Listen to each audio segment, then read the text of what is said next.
I'm here to lead and support the BBC. I'm very, very proud of our journalists in this building. They're doing work I think that's incredibly important. I want to thank every one of them. The BBC's going to be thriving and I support every one of the team. I'm very proud of them. The BBC is facing one of its biggest leadership crises in decades. Outgoing Director General Tim Davie has spoken publicly for the first time since resigning. Davie said he is very proud of the BBC's journalism and the work of its reporters. His departure came after accusations of bias and a threat of legal action from US President Donald Trump. Trump objected to the BBC's editing of January 6, 2021 speech he made on the day his supporters stormed the US Capitol. The BBC has acknowledged that the edit was an error of judgment. The corporation's head of news also resigned on the same day, adding to the fallout. The resignations have sparked concerns about the editorial future and stability of the broadcaster. Davie sought to reassure staff and the public, saying the BBC would continue to thrive. He praised journalists, saying their work remained incredibly important and vital to public service. Morning everyone, good morning. Just want to say a couple of things. I'm here to lead and support the BBC. I'm very, very proud of our journalists in this building. They're doing work I think that's incredibly important. I want to thank every one of them. They're doing a wonderful job. Also, everyone across the BBC doing their thing for the UK, and personally, I'm here to lead and support them. The BBC's going to be thriving, and I support every one of the team. I'm very proud of them. Thank you very much, Johan. How will you be responding to Mr. Trump's... Well, what a dramatic day for the BBC. 2 major resignations. President Trump now even threatening to sue them for what they did. The BBC defend by saying, no. There's no bias in the BBC. We'll try this for size.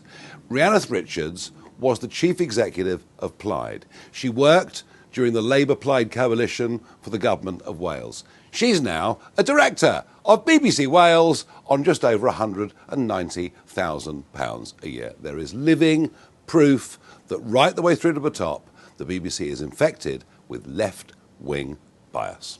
Deborah, have you failed the BBC? I would like to say it has been the privilege of my career to serve as the CEO of BBC News and to work with our brilliant team of journalists. I stepped down over the weekend because the buck stops with me.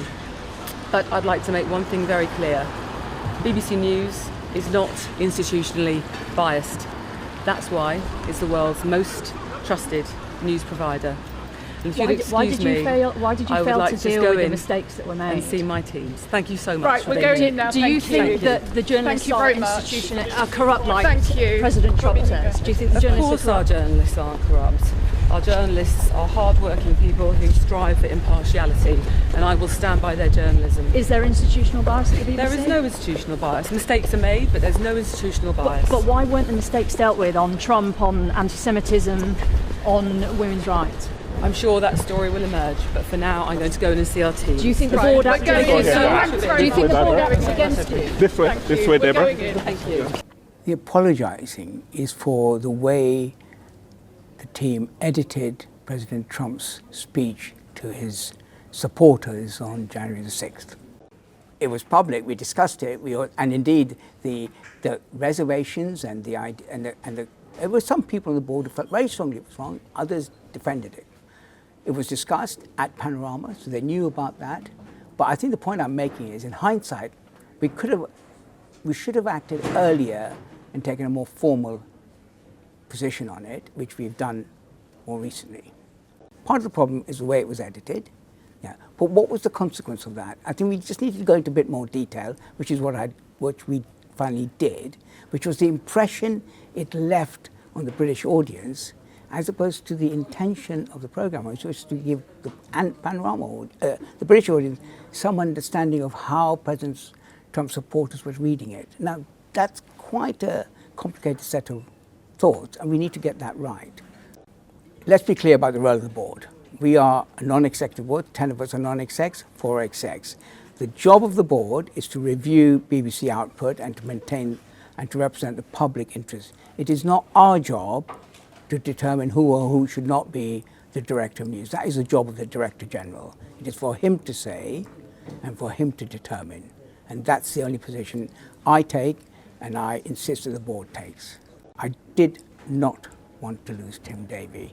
I think Tim Davie has been an outstanding Director General, and may I say, nor did any member of the board. We were upset by the decision. I do understand it at a very human level. Tim has gone through a lot of attacks. It's been relentless. It's also a very, very difficult job. We do take it really seriously. I mean, there are real issues here. They're over a 3-year period. And just let me say, the BBC in those 3 years has produced hundreds and hundreds of hours of outstanding journalism on television, on audio, on online. We have, and we do a great job there. But inevitably, we make mistakes. And what he's identified are mistakes, either individual ones or ones that point to underlying problems, which we accept. But the statistics say that the British people trust BBC News more than anything else. If there was this consistent institutional bias, do you think we'd have those figures? We wouldn't. So I don't think that's right. That's not to say that there aren't real problems, real issues, both underlying and specific. I don't think there's a systemic bias in anti-Israel. I mean, there are loads of arguments that suggest almost the opposite, you know. I think that we have issues, as I've talked about underlying problems, and we've made changes in leadership to try and deal with that. But I think, you know, it's worth talking about the scale of the BBC and how much it does and how much excellent, impartial journalism it does. I think the board of the BBC certainly have questions to answer about how they have handled this. But I think the key issue for politicians today is, are they going to defend the institution of the BBC? It's a world-leading institution, the most trusted media institution in the world, and we should protect it. That's why I have written to the Prime Minister, Keir Starmer, Kemi Badenoch and Nigel Farage to see if they'll join me in criticising Donald Trump, who is undermining the BBC with his comments, attacking the leadership, calling BBC journalists corrupt, and with his press secretary suggesting that people should watch GB News. That's a level of interference in our media which is unprecedented, and I hope other political leaders will join the Liberal Democrats in calling President Trump out. Look, the BBC needs to deal with the criticisms. I've had criticisms the way the BBC has given far too much coverage for Nigel Farage and reform. So we can have criticism of the BBC, but within that we need to recognise how valuable an institution it is. It's world leading in its trust in it on media, and that's so precious to our country. And that's one of the reasons why people like President Trump and others like him, Nigel Farage, want to undermine the BBC. Well, the Liberal Democrats, I think, are speaking for the vast majority of British people.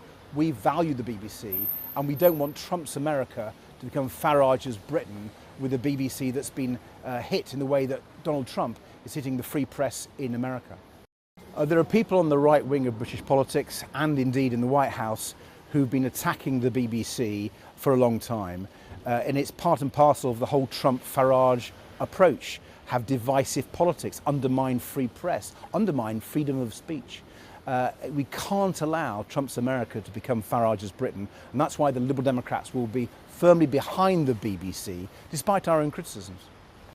I've said the BBC isn't perfect, and we've had our criticisms, but it is the one institution that's protecting British values from a full Trump takeover, and as that very precious institution, Liberal Democrats will defend it. Of course, there's the odd mistake they make. I have to say, Donald Trump makes many, many more, as does Nigel Farage. And so the fact that Nigel Farage is basically teaming up with President Trump to criticise the BBC is shocking. It's unpatriotic, it's wrong, and it shows that he wants Trump's America, with his attacks on free media, coming to the UK. To extreme, the interference we've seen in elections has come from Nigel Farage's friend, Vladimir Putin.